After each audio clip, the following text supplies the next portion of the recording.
You're listening to Chasing Prophecy Radio, where we discuss anything and everything beyond the scope of normal. On UPRN Talk Radio FM 107.7 in New Orleans and FM 105.3 in Mississippi. If it's unexplainable, we're talking about it. Whether you're a believer or a skeptic, we cover everything where the unknown becomes the known. And now, here are your hosts, Jenny Nicasio and Tom Callway.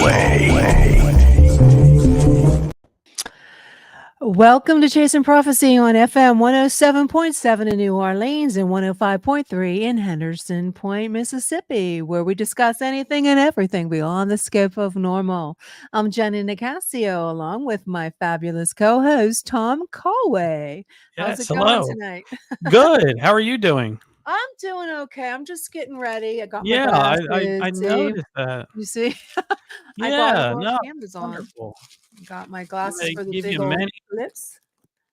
It's like you're Yeah. going into a 3D movie. Yeah, it's gonna be cool. I'm excited. It also has a I thought for sure I got the right ones. I said, oh shit, is it the 3D one? No, they're the right ones. Solar eclipse glasses. And it has this, if you don't want to wear the glasses, it has this little I don't know what you want to call it. Oh, a monocle. A monocle. Yeah, there's a lot. It's exciting. I'm really excited. But although we were just discussing before the show that I thought it was the next Monday.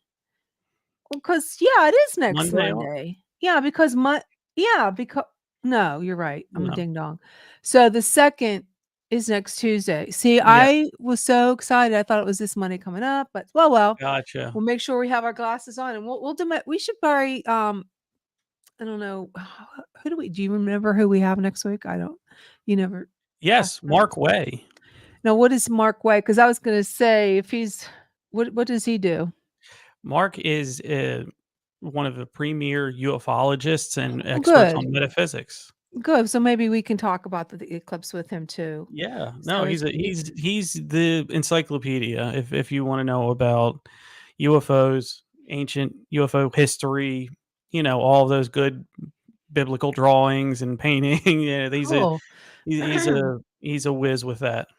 Well, yeah. Well, tonight's guest is something I'm looking forward to because I am a big Bigfoot follower, and so there's a lot of strange things, especially I know a lot of weird stuff happened through the what is it called? Oh God, I'm having in Pennsylvania by the Appalachians. Chestnut Ridge. Okay, that's my Chestnut Ridge. Oh, that's so funny. I had a dentist appointment today, and my old dentist was at Chestnut Ridge. That's so funny. Oh, how could you forget that? I know. How can I forget that?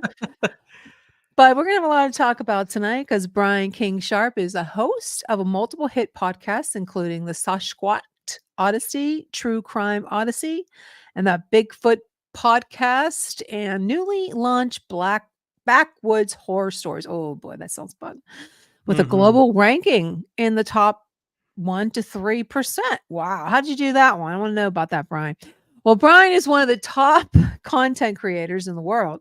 Had I known, I would have called you earlier. You could have worked on some things for me. His background in law enforcement spanning over 16 years adds an additional layer to Brian's fresh, unique perspective to the world of Sasquatch research.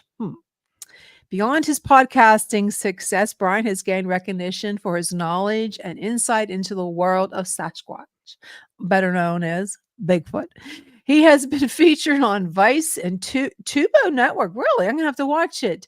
Television shows captivating audiences with his knowledge of storytelling and proudness. As a sought-after speaker of the Sasquatch conferences worldwide, Brian's credibility in the field is well established. Well, that's good to know. And Brian King Sharp shows outlines top questions. Okay, we're going to get back to that.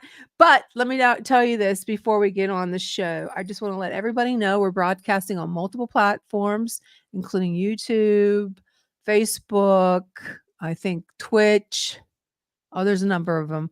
So if you're in the comments, and I hope you are because I can't see that yet. I am too okay. We have some comments, and I wasn't even paying attention. So hello, Joe Fox, and make sure if you have a comment to post it in the chat, and we will put you up on the screen. So let's introduce Brian to the show. How do you do, sir? Hello, Brian. Hello, folks. How are y'all? I'm Good. so excited to have you on the show tonight.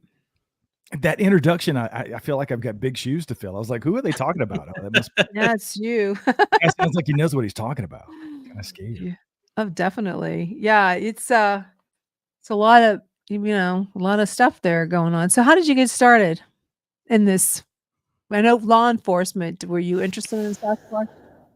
I've always been interested in it from a very early age. I was born and raised in North Georgia. I grew up in the mountains of North Georgia, hearing stories about Bigfoot, Sasquatch, the hairy man. And I was always fascinated with those stories. I loved the Loch Ness Monster. It was probably my favorite cryptid growing up as a kid. It got me interested. Everybody loved Nessie, right? Mm-hmm. I had an experience when I was 12 years old. I was living in a haunted house, that's a whole nother story.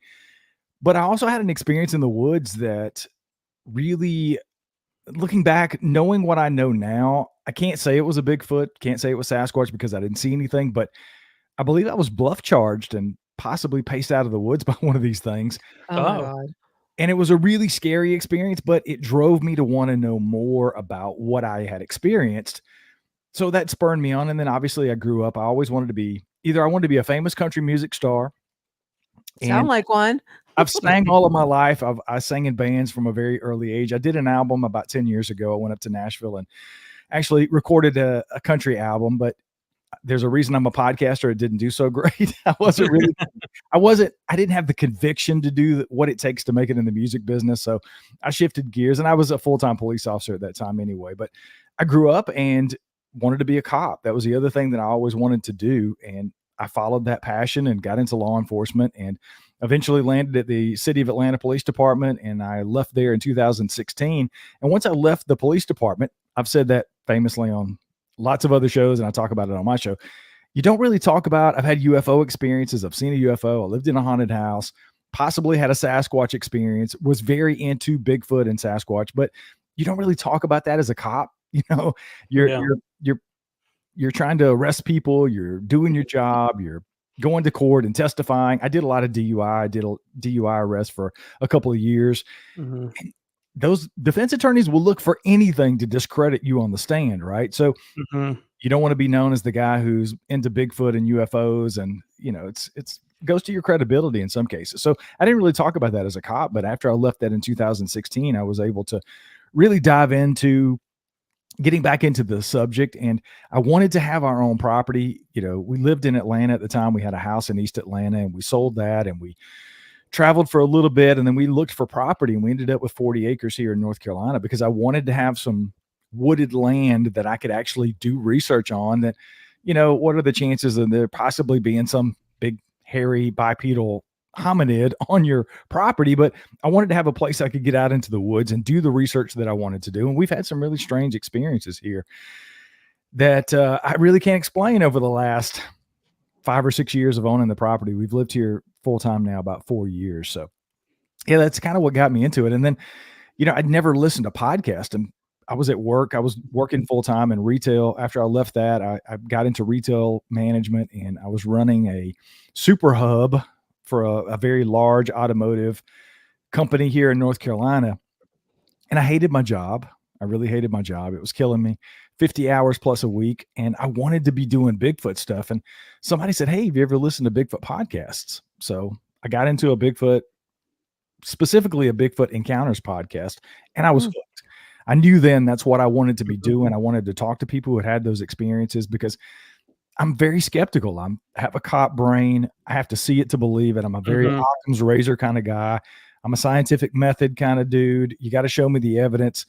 So I started listening to these podcasts, and I thought, I've got to talk to some of these people who have had those experiences, right? Excuse me. So I was like, I want to talk to people. I got into Facebook groups. I started looking to people that said, hey, I've had these experiences. And I thought, I've got to document this some way. right? So why don't I Yeah. record it? If they're okay with me recording it, let me record it. And then now I've got this audio. What am I going to do with it? I should start a podcast.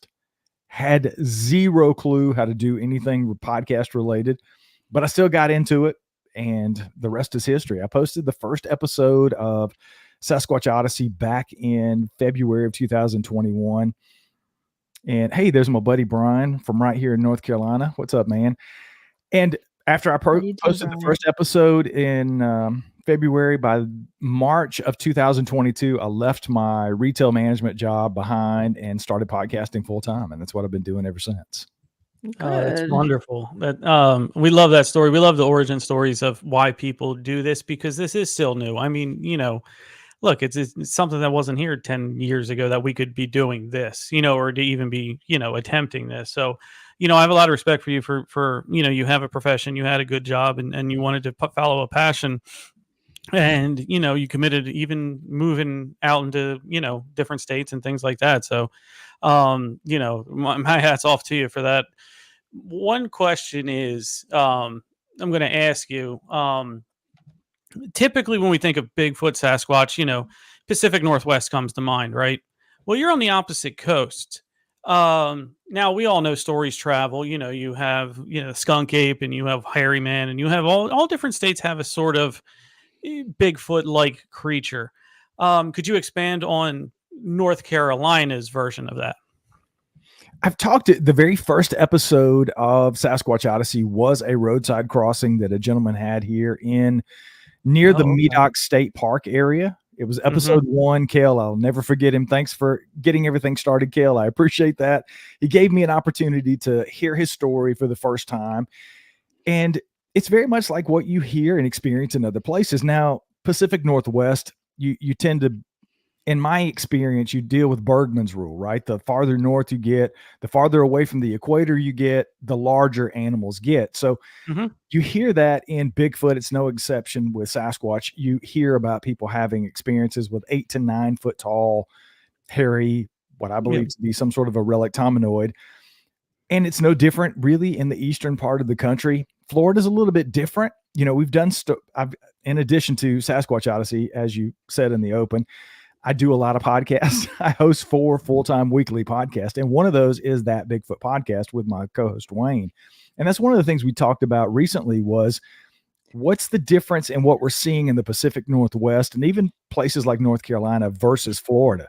The skunk ape seems to be a smaller version. They seem to be, in my experience, more aggressive in some ways in people's encounters, because the smaller you are as whatever you are, sometimes you have to be aggressive to survive, right? So that would make sense. But we just did a couple of shows recently and talked about these wild macaques and wild monkeys that are surviving in the Ocala area of Florida. And we've talked about whether some of that could be misidentification for what people believe to be Sasquatch and or skunk ape. So that's one thing to consider, obviously. But North Carolina, really, to answer your question, is not really any different than any other place. I've talked to people in North Carolina who have seen what they consider to be white, possibly albino Sasquatch, which is a really rare thing in some cases. But it's really not any different than what you're seeing anywhere else. I've actually had, if you're familiar with Bigfoot and Sasquatch, you kind of know the 4 horsemen of Sasquatchery. The Peter Burns, those guys. And I think I was the last person to interview Peter before he passed away last year. He came on the show and we kind of disagreed about that because Peter didn't believe that Sasquatch existed east of the Rockies. He didn't think there would be anything in Georgia, Alabama, even in Texas. I mean, he didn't believe they could have ever existed or could exist now, obviously. So we disagreed about that, but I have talked to hundreds of people. I'm about 500 episodes into Sasquatch Odyssey at this point, and a lot of them, because that was sort of the genesis for the show, was for me because I grew up in the southeastern United States and I wanted to document as many cases as possible in Georgia, Florida, Texas, Tennessee, South Carolina, North Carolina. So I've talked to a lot of people, and it's expanded to literally around the world. I've had people on from the UK. I've had people on from other parts of the country, out west, whatever. from everywhere, really, that's had some sort of encounter with what they believe to be Sasquatch. So I know that was a really long answer to a short question, but No, we love it. No, No, we love absolutely. the depth and everything that, comes along, because it shows that your passion for this. It shows what, the dedication, and, it takes, I don't know if I can speak for Jenny, but when we come on and we meet somebody in this, you know what I mean? When we meet somebody who's just as dedicated and hardworking, it's hard not to get excited and be like, and what else? And what else? And what else? And things like Yeah, that. most Um, definitely. Do you have any evidence? Did you ever see a Bigfoot? Did you ever get close enough to one? And what happened? I don't know. Did we lose him? I think we did, Uh, but we lost you there for a second. pause for a Where'd you second. go? Yeah, there he is. disappeared. Did you hear what I said? I did not hear the question because I completely disappeared. I looked up. I And you wonder guys why that happened. I was just saying, do you have any evidence to support Bigfoot in your area? Did you ever get close enough to one? I know you said when you were younger, you might have seen one. Did you get anything captured on video or camera? No. No. Here on the property has been nothing but vocalizations. That's how it started. Okay. Mhm. Was hearing really weird. If you're familiar with the Ohio Howl from Matt Moneymaker back in the early 90s, Mhm. that really long sort of siren type sound. Mhm. We bought the property here. We bought our first 20 acres back in, I think, towards the end of 2017. And we ended up with another 20 acres about a year later. And we moved up here. And like I said, we've been here about 4 years full time. We Mhm. live in a 400 square foot tiny house. So we put the tiny house out here, and then we put a hot tub on the end of the deck. We have a lot of outdoor space, obviously. Mhm. And that first like fall and going into winter, we were here. We spent a lot of time in the hot tub at night. I was doing the show at that point. So I'd finish up with the show. I'd usually have late night interviews. We'd get in the hot tub, have a glass of wine, and wind down. And that's the first thing that we experienced was this really distant, I would estimate maybe a mile and a half behind us, because we're surrounded by nothing but hundreds of acres of Mhm. property. There's nothing around us. Our nearest neighbor is about a half a mile away. And on either side of us, front, back, around, there's nothing but open land. There's no houses. And behind us, there's probably another 300 to 400 acres. And from that direction, we would hear, the first thing we heard was, it was very faint at first. It was that like long, like, oh, sort of how the Ohio Howl starts. Mhm. Mhm. And I'm thinking, what the hell was that? Right. And you just kind of chalk it up. I'm a Bigfoot guy, but I thought that's weird. It kind of sounds weird, but it could be anything. Mhm. And we've heard that over that course of maybe that first year and a half, we might have heard that 5 or 6 times. And it was never anything definitive. I was finishing up the show. I had finished up the show one night, and I guess it would be the following year, maybe March or April. It was still just going into spring. It was one of those nights where it's 50 degrees outside. Our loft where we sleep upstairs is nothing but windows. So we had the windows open. I was finishing up some show notes, and my better half was reading a book or something, and we're just doing our thing. And probably 50 yards, I'd estimate 40, 50 yards away from the house in the woods on the opposite direction from where we had heard the other stuff, was the same sort of sound, but much closer. Oh. And 50 yards away, we felt it. We felt it and heard it. And it was the strangest thing. And every time I tell this, I know people immediately go to, it was some sort of a canid. It was a dog, or it was a whatever. It was almost like this little on the end, like a bark at the end of the sound, which I'd never really heard. I'd never really heard anybody say, but it was definitely not a coyote. It was definitely not anything I'm familiar with.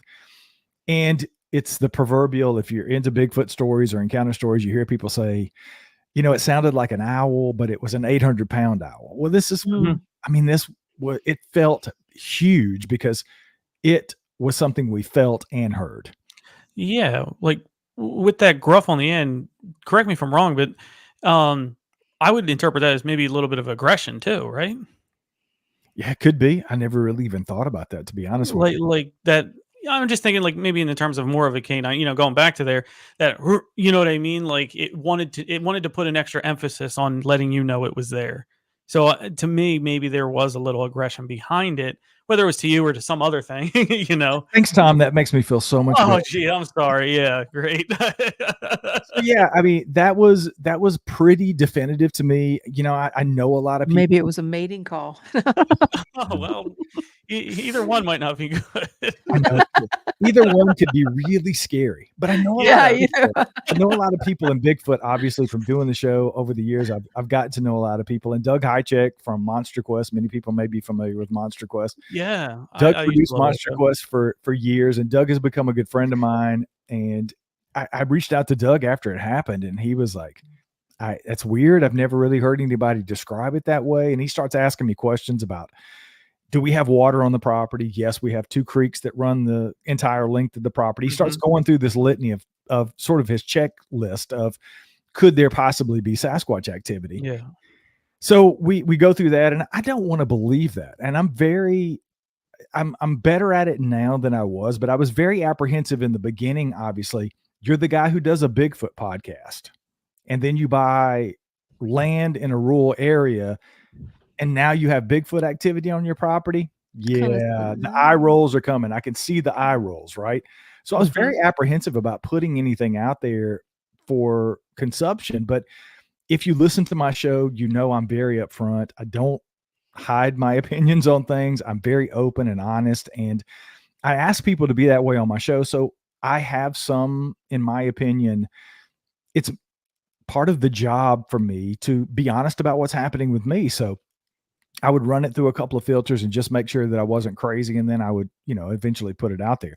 One of the weirdest things that happened after the vocalizations that really made me question what was going on is, we obviously have a big property. We have 3 dogs. We walk our dogs every day, several times a day. We go out and play with them. We probably have a half a mile area that we've cut out trails around that we walk the dogs, and we do the same trail, same thing every day, which is kind of important. If you're into Bigfoot research, you'll know that some of the people that are really boots on the ground, I could name several researchers who have tested this so much over the years, is doing the same thing, down to sometimes they wear the same clothes going into their research areas because they want to be part of what goes on, a daily routine. The more routine you can be, in some people's opinion, the closer you can possibly get to these creatures. So that's not why I walk the dogs where I walk them. It's just happened. So I just throw that in there to say this may have some bearing on what eventually happened. But long story short, I'm walking the dogs one day. I'd walked them the night before. We had taken them out, did our thing as we always do. The next morning I got up, we feed them about the same time every day. I walk them, and I walk past this area that's probably, as I sit here now, it's probably 150, maybe 200 yards from where I record the show, in the woods. And there's a stump. It's like a cedar stump. It's about maybe 18 inches around. It's old. There's been a lot of logging on the property in years past. We've seen evidence of that. And this log is sort of decaying, right? And something catches my eye in that area, and I look over, and it's like this shiny white object. The sun's like gleaming off this shiny white object. And I'm like, what in the hell is that? And the dogs are kind of sniffing around and in that area, which they normally don't do. So I walk over, and the side of this stump is a regular, I say regular, but if you're familiar with like box turtle shells, right? They're probably 5 or 6 inches around.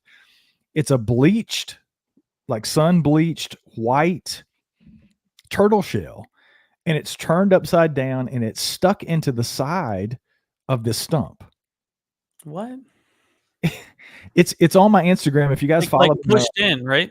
Like pushed into the side of it. Okay. It's upside down. So the part where the turtle used to be would be facing towards me. And it's stuck into the side of the stump where it's kind of wedged into this little area. And I'm thinking, what in the hell? This wasn't here yesterday. This is new. I didn't see this. I would have seen this because I walk past this every day. And I was dumbfounded, and I pick it up, and I'm looking, and I'm thinking, and there was this is something completely different, but it may add a little context to the story. Behind this, I noticed that there was a huge tree that was stuck and wedged sort of between 2 other trees. And I walked over because that immediately caught my eye too, because I'd never paid attention to it. unnatural. And I tried to move it. It didn't look natural to me. It didn't look like it'd fallen there. I couldn't find a root ball for the tree that was stuck there. It was just kind of weird. So I thought, I'd heard of gifting. Obviously, I'd talked to people about gifting to Bigfoot. Again, I'm pretty skeptical about those things, and I never really gave it much credence. So I'm thinking, what? I know animals do that. I know animals eat turtles. They'll turn them upside down and have them on a solid surface like a stump or something to eat what they need. But this was clearly old, and it hadn't been there. So it was really weird, but I thought maybe it's a possibility. So I tried a little experiment. I started putting some, not peanut butter jars. We eat sun butter. We eat like ground sunflower seeds. So we would finish a couple of those. I actually put some out there. They were completely taken. I had a couple of those taken, completely gone, big jars. And I put up a trail cam facing it towards the stump because I wanted to catch whatever was doing it. And I'd heard people, obviously, Todd Standing comes to mind about gifting apples. Other researchers gift apples. So we had a couple of apples that were left over from like the last week at the farmer's market. One of them was getting a little mushy. So I thought, I'm not going to eat this. Let me do this experiment. I'm going to take it out to the stump. I put it on a stick. I stuck the apple on the top of this stick that was probably, I don't know, 15, 16 inches long, just a stick I'd picked up off the ground. I stuck the apple in the middle of this stump, and I'd taken the SD card and the batteries that needed to be changed out of the camera. So of course, like every Bigfoot researcher, there's no pictures to back up anything I'm going to tell you right now. But leading up to that, the apple stayed out there for 3 days. And every single night we got raccoons. I think as many as 5 at one point was around this stump and this apple. They were on my trail cam, took still photos and video. So I had all this. I'm thinking, okay, these raccoons have been what's taking the sun butter because they will pick stuff up.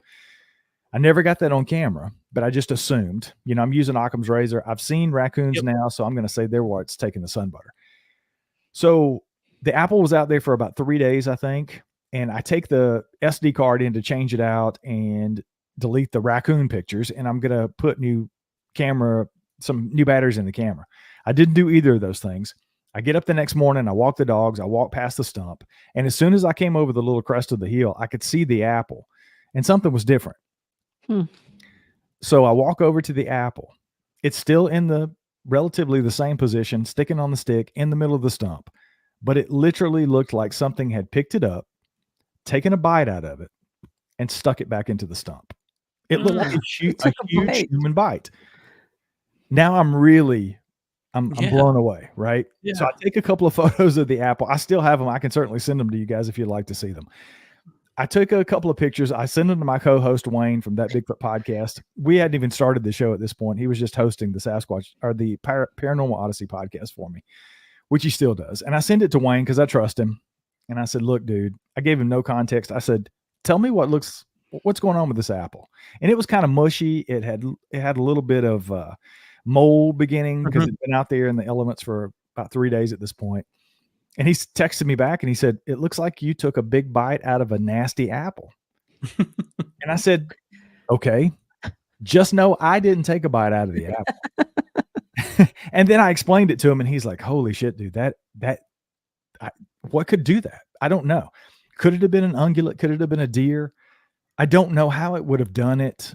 It's hard to explain. And I've done videos there. If you follow me on Instagram at Bigfoot BKS, you'll see this. There's videos of it. There's pictures of the apple on my social media because I eventually put it out there for everybody to see because it's weird, right? It looks like a human bite out of the apple. And of course, when I put it out there, people were like, oh yeah, some homeless guy walked up on your property and bit your apple and stuck it back into the stomach. Yeah, why did he put it back in? That's what I was why wouldn't he take it? And I'm like, no, you'd have to see the layout of our property and our land. You don't do that on people's property in North Carolina. You don't come on people's property unless you're invited, right? But even if it was Bigfoot, why didn't he take the whole apple? I don't know. I can't explain. It's kind of strange. It is one of the weirdest things. He was just giving you a hint, or he's teasing you. It could have been an intelligent tease. He knew your camera wasn't out there and said, gotcha, or something, in that way. I don't know. It's one of the weirdest things I've ever experienced, and we've never had anything like that since. I mean, I've basically stopped putting the gifting stuff out. I tried it for quite a while after that, and nothing else really happened. There's a rock that's been out there forever. It's got a little heart on it. We actually took it off. We had lost one of our dogs a couple of years ago, and I took it and put it on the gifting stump, and nothing's happened. But we had some weird experiences. I went on an expedition back in October of last year. I went up to Radium, BC, and went out with Todd Standing. If anybody's into the Bigfoot stuff, you know who Todd Standing is. Yeah. So I went out for 7 days with Todd, and that's one of the things we would do nightly is go out and put apples in his gifting area. And a couple of times we had apples taken, and it's kind of strange. I can't really explain it. I don't know why they would be biting an apple and sticking it back in the tree. I don't know. Well, Cindy might have an idea right there. Fresh apple. You know, that's one of the funny things about it, because Todd is very anal about that. If an apple's damaged or if it falls on the ground, he won't put it back up. He always puts fresh apples out. And I'm thinking, does Sasquatch really care? If they really exist and they're eating your apples, do they really care if they're brand new and fresh? I don't know, but that's just his theory. Maybe he does. Yeah, care. maybe they want Red Delicious on Monday and Granny on Tuesday. You know, things I'm a like Granny that. Smith guy, but this was a Red Delicious. Well, you know, being from the South, I recognized another Granny Smith fan right there. So Granny Smith all the way, my friend. It is a very, very good, and you can use it for a lot of different things. So who would have thought we would have been talking about apples on today? You never know what you're going to get on Chasing Prophecy, everybody. You never know. Yeah. But one thing, let me ask sort of like the psychology behind this to you. Do you think, you mentioned being in law enforcement, and that's very rigorous training. You know, I've heard you mention Occam's razor, and you need evidence and things like that because evidence points you to the answer, not your, feeling. So do you think that helps or hurts you in the world of Sasquatch? It has definitely been a double-edged sword because there's so many people who listen to my show, and I am so thankful for. I have a huge audience of people that tune in week after week, and they are phenomenal. But there's so many times I've gotten, particularly on social media, in some cases, it's been more of a Reddit thing. I call Reddit sort of the bunghole of social media, but it's not my favorite place. But it's sometimes a necessary evil for me to get involved in Reddit. I had no idea what Reddit was until probably 6 months ago. Really, I wasn't even into it. Somebody sent me an email and said there's a subreddit about my show on there, and that's kind of when I went down the rabbit hole on it. But in a nutshell, there's a lot of people who want me to pick a side. And I get it. You know, people listen to the show. Yeah. They want me to pick a side and stick in a lane, but it's very difficult for me because I go back and forth. And I've said this recently on that Bigfoot podcast again, when Wayne and I are talking about some of these things. I consider myself an intelligent person, somewhat intelligent person. And that's what people do. You form hypotheses, you form opinions, and then you have to be willing to change those hypotheses and opinions based on new information. So I'm constantly getting inundated with new information. Yeah. And I have to update my hypothesis based on that, or I'm just sticking to the same old narrative all the time. And I just don't do that. So I've always been 50-50 on the existence of Bigfoot, even through my experiences, even some of the weird things that I experienced up in Radium, which really pushed me more towards the existence of these creatures. I think I possibly interacted with them a couple of times in that Radium expedition, but I didn't see one. And until I do, I can't be 100% convinced that they exist outside of believing the majority of, I have friends like Cliff Barrickman is a really good friend of mine from finding Bigfoot, and Cliff swears up and down he's had a couple of experiences where he saw these things, and I have no reason to distrust what Cliff tells me. I mean, he wrote the foreword to my new book. Yeah. So when you have conversations with people that you know and trust, Doug Hycheck comes to mind. He's another one of those people that has had many at the Snell Grove Lake cabin. He's had some really hair-raising experiences with Sasquatch. I trust Doug implicitly.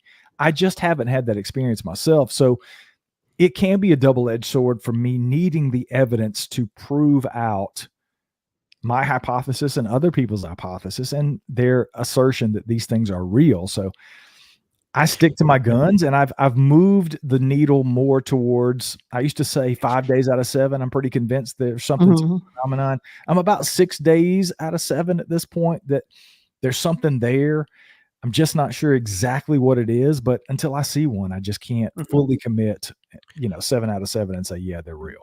Brian, I'm going to have you, sorry, Jenny, I'm going to have you back real quick here and throw a PSA out. Cliff was one of my idols, in the way he approached everything with a professional manner, and, watching him on TV and everything, he's allowed it to be okay in my mind. So he's, it's great that you're friends with him.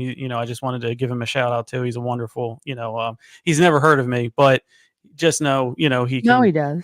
Yeah, now he does. But No, he does. he was he was an influence of me. But anyway, to get back to that, I got your back here a little bit with that, because it is difficult, because when you're in this field and is it or isn't it, we have to be more skeptical than the skeptics, because we can't throw that blanket out there. We can't throw that blanket of I believe everything, because we're only going to get ourselves in trouble. And the last thing we can do as hosts, content creators, or even experts, research, whatever, is lose that credibility, because not everything is Bigfoot. Not everything is paranormal. Not everything is a UFO. But, when we have the ones that when we have the ones that do provide that evidence, those are the ones we're going to have to make that leap on and things like that. So I just had to get in there and say that. Sorry to cut you off, Jenny. No, I was just gonna ask him if he thought there was a lot of people think it's a UFO connection, something. That's a very good point. Or do you believe it's from the sky, or do you think it's like interdimensional, or from a different realm or something, or a portal? No, I am definitely in the flesh and blood camp. I have always been there, probably always will be. I've had tons of people on the show that have had some really strange experiences, and I've always tried to, cops like to check boxes. Most people like to check boxes. So I would always separate and compartmentalize some of those things. When somebody's telling me, hey, they've got Bigfoot activity on their property, yet they're seeing UFOs fly over, sometimes right before experiences, sometimes during, and sometimes right after. I would just say, oh, that's weird. You got a lot of weird stuff going on. Yeah. And I would compartmentalize and separate. You want to see the evidence. You want to see something. Him getting off the UFO. And I've actually had interviews with people who claim to have seen Bigfoot getting onto and off of a craft. Near you, or? It's run the gamut of all of those things. But and I cover this in Sasquatch Unleashed, The Truth Behind the Legend, my new book. I talk a lot about that, because I think eventually, as a content creator and anybody who listens to my show, I've had people on the show that claim to have had sex with a female Sasquatch. I cover the gamut. Okay. I struggled. Well, how was it? Well, according to him, she was a 10 out of 10. I struggled with putting that out there, because I do take this very seriously. And I know those stories are out there. I think that was his experience. Even if it happened in his own brain, I think it happened to him in some way, shape, form, or fashion. But I struggle with that, because I do take this very seriously, right? But how does that come to your mind first, to have sex with it when you first see it? I'm sorry. He was in his early teens, I think, early 20s, something like late teens, early 20s. That explains part of it.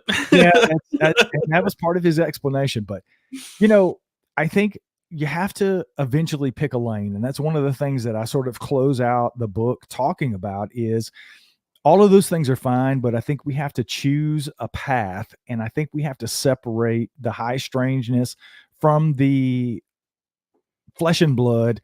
And we have to pick a lane in order to move this ball down the field. And I've always been a flesh and blood sort of person. I've never been able to, even after some of the conversations I've had recently that have made me scratch my head and sort of reconsider this. I was talking to somebody just the other day during an interview, and he said, look, we haven't really gotten very far with the flesh and blood part of this, even though there is evidence. And I can talk a little bit about evidence that I've even found here on the property of late, just this past summer. And of course, people find footprints. They find other things left behind by these creatures. And it's a very flesh and blood thing. And I was arguing with this guy back and forth saying, if these things are extraterrestrial, or they are coming in from portals. Why are they hunting deer? Why are they leaving footprints? Why are they making structures? Why are they doing wood knocks? All these things that are associated. And his answer was maybe they're a little bit of both. So, I like to be wrong. I love to be challenged. I don't mind being wrong, but I'm sticking in the flesh and blood camp because I've had too many conversations with people like Cliff. I sat and had dinner with Cliff Barrickman and Dr. Jeff Meldrum last summer when we were doing a speaking gig out in Idaho. And I'm like, you can't sit and have dinner and talk to those guys and not walk away from that conversation at least believing on some level that Sasquatch could exist. And if it does, it is a flesh and blood creature. So that's kind of where I rest. And I was on social media a little while ago talking to somebody about the footprint evidence and Meldrum's obsession with, we got to move on from this because he's just obsessed with the footprints. And I said, look, this is about the only thing we really have when it comes to evidence. And that's one thing. I've cast probably 5 sets of footprints at this point on my property and around it on my neighbor's property here, just in our general area. And the first evidence I saw of a possible Sasquatch print, I didn't cast it because I wasn't doing Bigfoot stuff. We were just out hiking in the woods, and I came across this little area where there was some standing water. It wasn't a creek per se, but it was an area we hadn't been on the property. We'd never hiked. There's still places on our property we haven't hiked to this day, but we were hiking in this new area, and I looked down and I saw what looked like a footprint. And I joked, I said, I wasn't even going to bring my phone on this outing. I was completely checking out of work. We were just out to enjoy the woods. And I looked and I thought, that looks like a footprint. That is so cool. I said, it's a pareidolia footprint, right? I'm making myself out, making myself think it's a footprint out of it. Yep. So I take my phone out and I get close to this print, quote unquote print, to take a photo of it because I'm just curious. And I start seeing toes, and I count 5 toes, and I see there's an impression. It looks like it slid a little bit. And I'm thinking, holy shit, this is probably a footprint. So I take a couple of pictures and we move on. And I found some really weird things that day. I found some tree structures, and we found a rock stack at the back of our property, which was interesting. There's pictures of this stuff in the book, by the way, if you guys want to take a look at it. So fast forward, I'd kind of forgot about it. I'd posted it and let people see it. I'd sent it to a couple of people. I think I texted Doug Highcheck and sent it to him. And Doug said, that looks like a footprint, guy. I mean, it either looks like a footprint or even possibly a handprint from a Sasquatch. And I'm thinking, okay, all right. So fast forward to this past summer, I was at a speaking gig with Cliff, and we went out for a drink afterwards, and I handed my cell phone and I'm saying, look at these photos, dude. And Cliff's looking through and he said, what's this? And I said, oh, that's like a pareidolia footprint I found. It looks really cool, right? And he said, dude, that's a Sasquatch footprint if I've ever seen one. And I'm thinking, oh. Wow. And his first thing is, he said, did you cast it? And I said, no, dude, it was in water. It had been raining for days before. It rained for 3 days after. I didn't have any casting material. I, of course, didn't cast it. And he said, that's one of the coolest footprints I've ever seen. Oh, man. Wow. Of course. But I've cast other prints since then, because if you know Cliff at all, he tells you to cast everything. I have cast some horrible footprints. They look like gnarled bunches of nothing. But it's evidence, it's data, no matter what it turns out like, it's all data. So I have cast everything since then. If I think anything even remotely looks like it's possibly something, I cast it, and I have continued to do that. So there is evidence left behind. I mean, I found what I believe to be some really good footprints. Probably the last set that I cast were late last year. I think it's probably been 3 or 4 months ago at this point. The pictures actually made it in the book. I was glad to find them before I got the book published, but they turned out really good. They're it's like 15 inches, I think, and 7.5 inches across, and some huge footprints, 60, 70 yards from our house. So it's some weird stuff, man. Yeah. Cindy wants to know, have you seen any bedding? Like, I'm not sure what she means by the scat. I've never found what I believe to be Bigfoot scat. No, we definitely have some big cats here in North Carolina that they say don't exist, but we've definitely found that on our property. As far as the bedding areas, no, I found what looks like it could possibly be some sort of a nesting area in the woods here. it's hard to say. It's pretty subjective. I don't really, and I covered that in the book. I actually talk a little bit about the known primate behavior, and we know that some large primates do make nests in certain cases.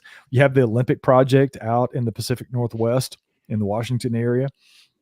Those guys out there, Shane Corson, and those guys they've been on that nesting area for 5 or 6 years at this point.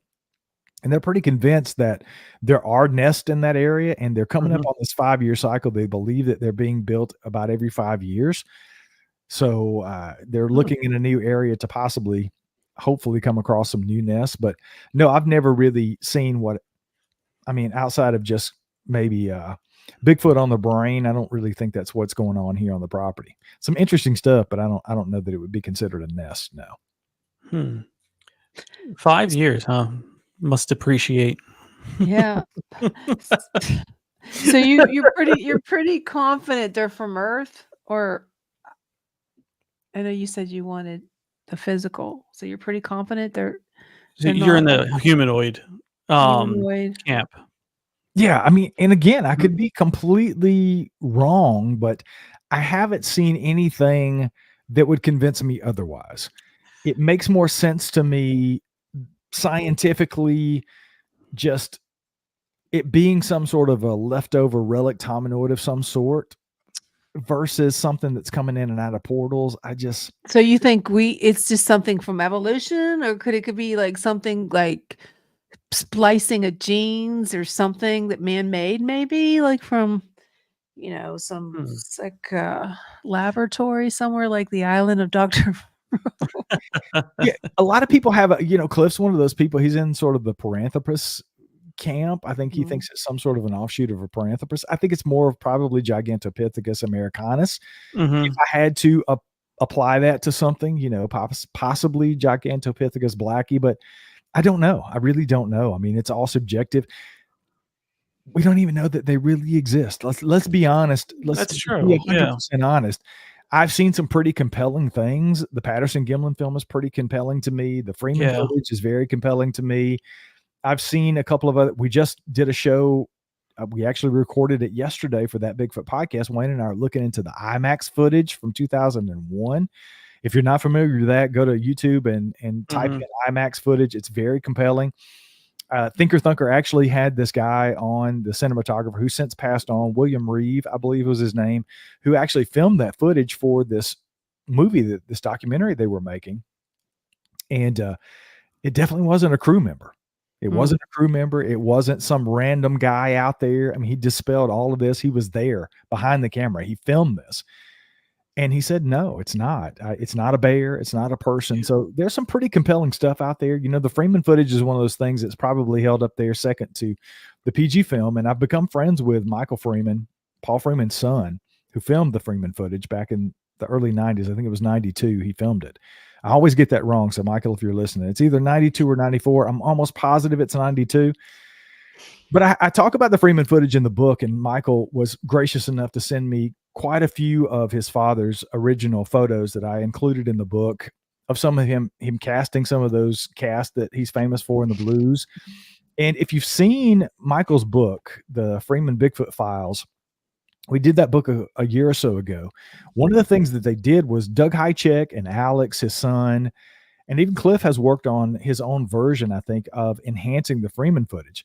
If you haven't seen that footage enhanced and slowed down and looped, you can see this thing. It looks like a Bigfoot, Sasquatch, walking over to a tree and picking up what looks like a baby Bigfoot and putting it on its waist and carrying it off. You can see it in the original. It's a lot harder to see in what you can find on the interwebs, on the YouTube. But if you look at the version that Michael's included in his book, it is pretty compelling. It was really the feature of what it was. We did that Idaho SquatchCon last year. It was me, Cliff Barrickman, Dr. Jeff Meldrum, and Michael Freeman. We did a panel discussion and showed the video to people, and people were completely amazed by it. It's pretty compelling stuff if you haven't seen it. Awesome. Well, Brian, we have a question from another Brian. Do you feel these creatures are opportunists or omnivores like bears / omnivores like bears? Brian is my buddy from right here in Tennessee. He's been a long time supporter of Sasquatch Odyssey. I appreciate that, man. Good question. I believe they're very much like any other animal. I think they're very much like bears. I think they would be opportunists, and I certainly believe that they're omnivores. It would be very difficult for them to be completely carnivorous. I think it's highly unlikely that you would have the ability to do that. I think they would have to consume berries and roots, possibly vegetation, as well as meat, probably less than the vegetation, if we're being honest, more like bears. Bears don't eat a ton of meat. It's mostly berries and other things that they survive on. So if they get to a kill or get to scavenge, bears are very good scavengers. They'll take kills from coyotes and other things. So I think they're definitely opportunistic and omnivores for sure. Excellent. Yeah. So, hold on. We have a question from Cindy, and very fitting her little picture. Have they mind spoke with you yet, or have you heard about them, the telepathic part of communication? Oh boy. This is certainly one of those slippery slopes for me. No, I've talked about it plenty of times. And again, I'll go back to Todd Standing. That is his newest thing, is working on the mind speak that he claims he has with these creatures. And I've talked to plenty of people who say they've experienced that. I believe that there is usually a more mundane scientific explanation for what most people are experiencing. When you get in situations like that and you're high stress, you have a lot of adrenaline going, you're scared shitless in the woods because you think you're hearing something, you do see something. There's a lot going on. And I've had conversations with people like Survivor Man Les Stroud when I had Les on the show. That's one of the things we talked about. I think he told maybe 3 different incidents where he had been out in the woods and he believed that he had a telepathic communication and or quote unquote mind speak with a Sasquatch. And I'm just not so sure that's the case. And I've always told famously the story when I was a police officer, did a lot of traffic stops. I did DUI for like almost 3 years, and it's traffic stop after traffic stop after traffic stop. Probably arguably one of the most dangerous things you can do as a police officer. Well, yeah. And there was one particular evening I pulled over this car that I blue lit them. They kept going. They made a couple of turns. They went behind this building. Before I knew it, we were in this dark area behind the building. There was at least 5 people I could see in the car. I knew something wasn't right about the situation. And before I got out of my patrol car, the hair on the back of my neck stood up. The hair on my arm stood up. And something tells me, don't approach the driver's side of this car. Don't do it. So I didn't. I had my spotlight. I had my takedown lights. I lit the car up. They couldn't see what was going on. I just backed behind my patrol car. I walked around to the passenger side of the vehicle. I actually drew my weapon out. I had my weapon at the side, and I shined my flashlight into the car. And the driver of the car that I'd pulled over had a pistol in his hand, and he was looking to his left, waiting on me to walk up to the driver. Wow. And everybody in the car was looking that way because he had a pistol and he was going to shoot me. So was that mind speak? I don't think he was mind speaking to me. I know Sasquatch wasn't mind speaking to me. So I compare that story to what people may experience in some of the situations that they have in the woods. I think we have a sixth sense that we need to listen to. It's that gut feeling. It's that voice in your own head, so to speak, that tells you there's danger. And I've talked to plenty of people that said, something, I believe that Bigfoot told me not to come up here. Don't walk up this way. I hear, don't come this way. Well, was it really a Bigfoot mind speaking, or were you telling yourself that because there might have been a mountain lion up there that you were detecting with your sixth sense that you didn't know necessarily any other way? So it may not be the exact same, but I've always sort of equated it to that. And again, I could be wrong. If anybody has proof that would prove that theory wrong, I'm certainly willing to listen. A lot of people claim to have those mind speak experiences. Again, I have a great amount of respect. If you guys have ever watched Survivor Man, he's done a lot of stuff in Bigfoot. I have a lot of respect for Les. If you listen to my show, he opens up the show he's in my intro introducing my show. So I have a lot of respect for Les, but I'm not so sure that he had a mind speak situation versus he might have just had a sixth sense situation and he was talking to himself in his own head. I don't know. Could be. It very well could be. There's a school of thought that the 5 senses that we have are we pay predominant attention to, because that's to keep you alive: sight, smell, food, all that kind of stuff. But there is a school of thought that we do have others, we're just not as in tune with them, such as the instinct of survival, which sounds like, you had picked up on a whiff of that, especially in that traffic stop where, you're that 50-50 decision. I think you would make every single time, because your body and your mind and your senses were telling you, go this way, not the other way. And if I were inclined to do that, and I'm very into, again, I've had paranormal experiences. I've had experiences living in haunted houses and hearing voices and things that aren't supposed to exist. I've seen UFOs, and I'm in some ways predisposed to believe in those things. And I do believe in all of those things. But at the end of the day, I have to come back to the science of, I just believe that it was, and some people would say it was my guardian angel that told me to walk around that side of the car. Yeah. Again, it could be. I'm not dismissing that by any stretch of the imagination, but that's how I process it. And I tend to look at things. And again, if I'm wrong, I'm wrong. I don't mind being wrong at all. I just like being proven to be wrong in my hypothesis. So. Well, there you have it.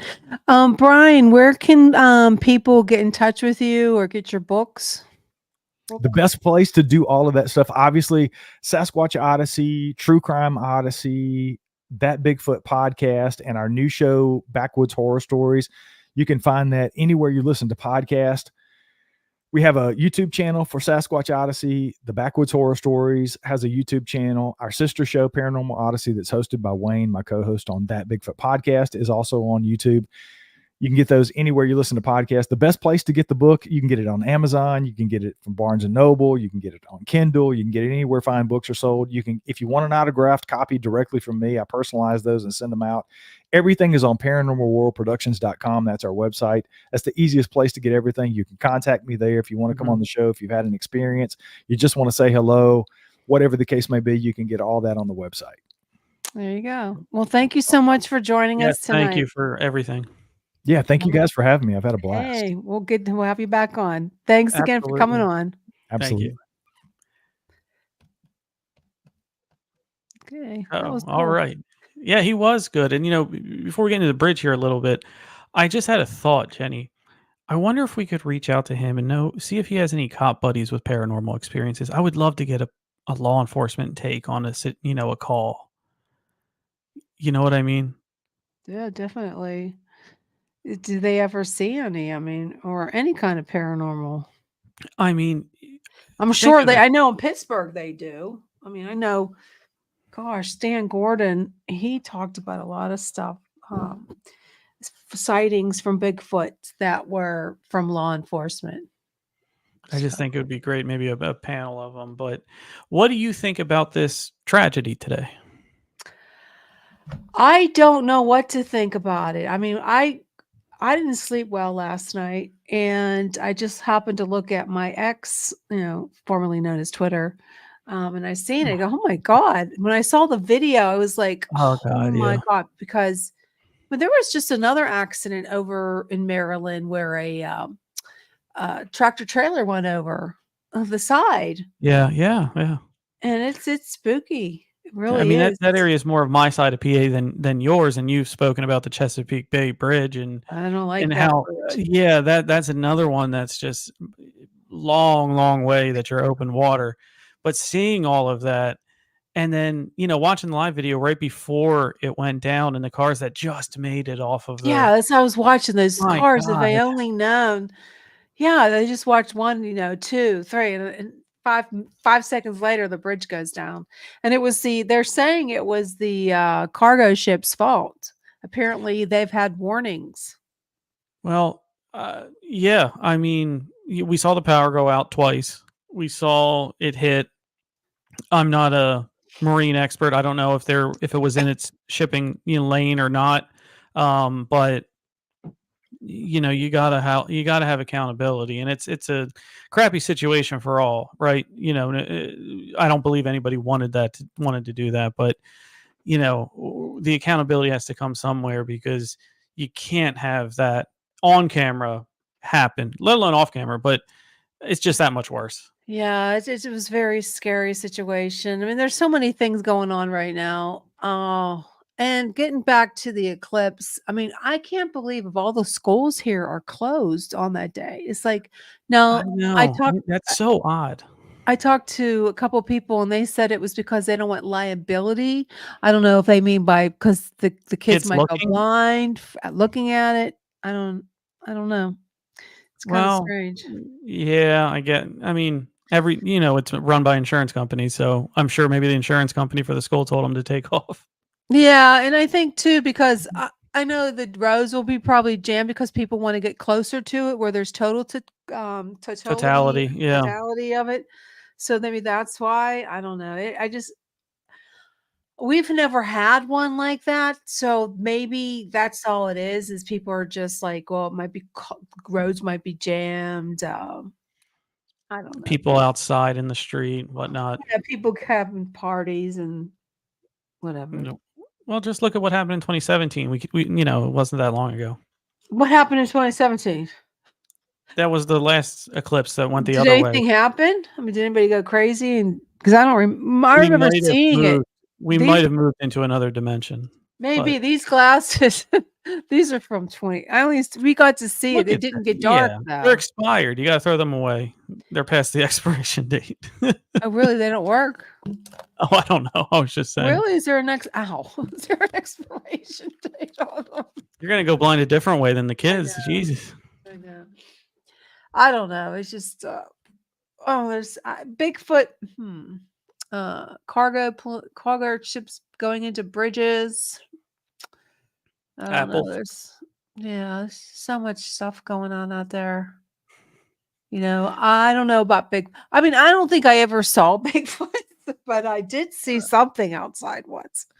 But Yeah, I mean,